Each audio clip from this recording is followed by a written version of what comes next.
Good evening. How are you doing today? We're gonna try to cover just a little bit of this, that, and the other.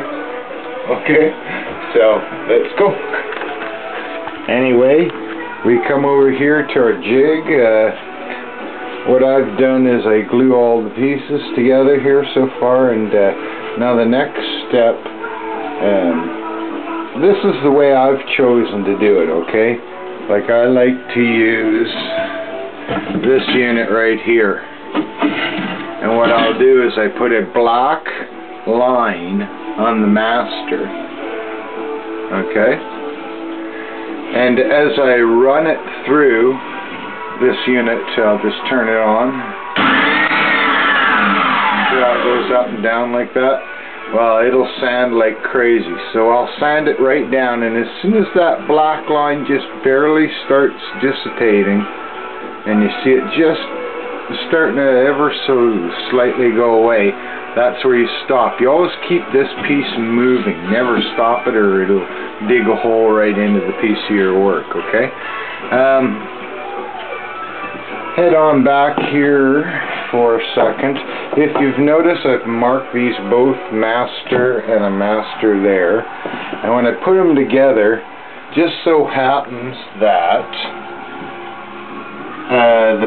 the pieces on this side slip down a bit, and rather than just fix it and show you this video all doctored up, I thought, why not just show everybody exactly what's going on, how to fix something like that, because they might run into this problem. And again, blackening the end here, I'll take it through that sander, and you really gotta know what you're doing, and you take your time and get it just perfect, so you get a right angle edge. That's what you're looking for, eh? So, and as you can see, the top one is the master, and there's a fair bit of meat has to be taken off. So basically I'm going to do that, and then later on I'm going to show you what I've come up with. Now this is a method that you can also use where you use a router. You get your two pieces of wood and one that you've cut, for instance, on what we just, if you don't want to use that up and down sander. And then, by using this router, you can trace the master. You screw the two pieces together, of course, and you can trace the master, so you'll have an exact cut. So you would put two pieces together, trace your master, then add another piece, and then trace the one that you just traced again with the router, to cut this out. Like I said, I prefer to use the sander. Okay, I think everybody's got a...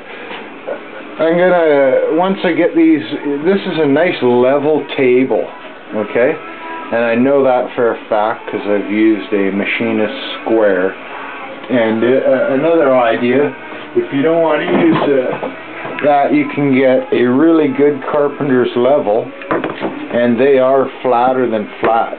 If you get especially if you get a high-end one, they're machinist straight, pretty much. Anyway, we'll be putting, once you see that they both sit on the table and there's no gap, try putting a clamp on the end. One of these clamps here, you know. Try putting a clamp on the end on both ends right in the middle and see how it sits on the table, if it flip-flops or not. Whatever you do, don't go below your master, because your master is what your plans show.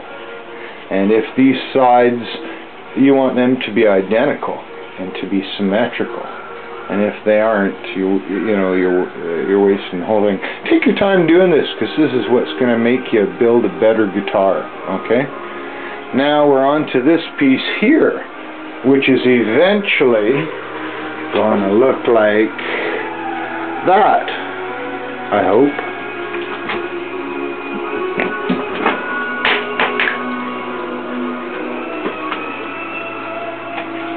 See how the top is on it? It's made so you can crank down this piece or lift it up. And this piece is cut the same as the bend's going to be right at the narrow part of your guitar. And these here are what you're going to use. This will slide right down once we put a heat belt on it. And then we'll go over here and we'll be cranking this side down. So that's what you're going to be making. We're going to be adding the template. I don't know if you can see it, but the line is right there. Just some normal screws here. These are like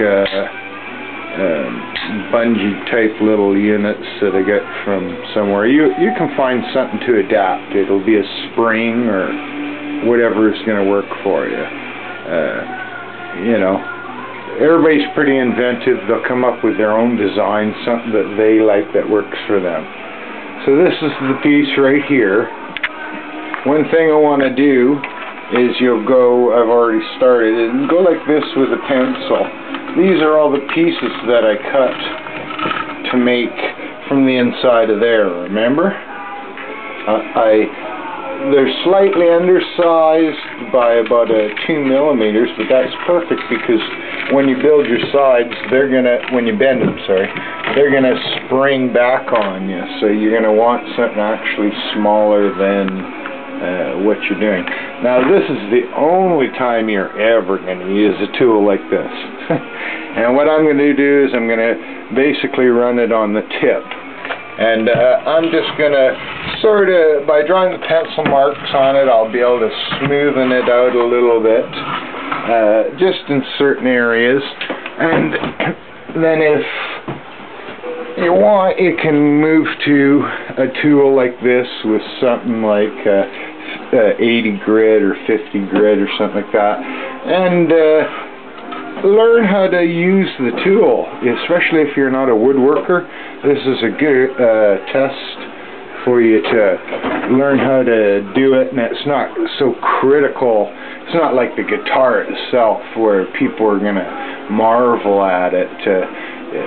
I like to finish all this sort of stuff in stain, as you can see, and that's what I like to do. You can make making your tools to make your guitar is half the pride in making the guitar. So I just want to kind of show you here a little bit about some of the tools. I just stick them on the wall is a really good idea, because then they're out of your way. You can see them at a moment's notice. Shelves are pretty good too. Like, I haven't got a large shop here that I'm working in at the moment, but you'd be surprised what you can get done at it. I routinely build at least 3 guitars at one time in this shop here. So, okay, on to the next lesson, and like I say, one more last look at this baby here. It's like a hockey puck. With nuts on either side and washers, and then a piece of maple with nuts and washers here. These are eye hole bolts, they're called, I think, something like that. You can get them from Home Hardware, any hardware store. This here is a 2x4 basically that I've sort of been down this way a bit, and you know, trimmed it and stained it, and the edges are maple. I've got little screws that go in a little bit because that's where you're gonna loop around here with this little bungee unit. And your bolt hole is like a rebar piece that you can make to fit.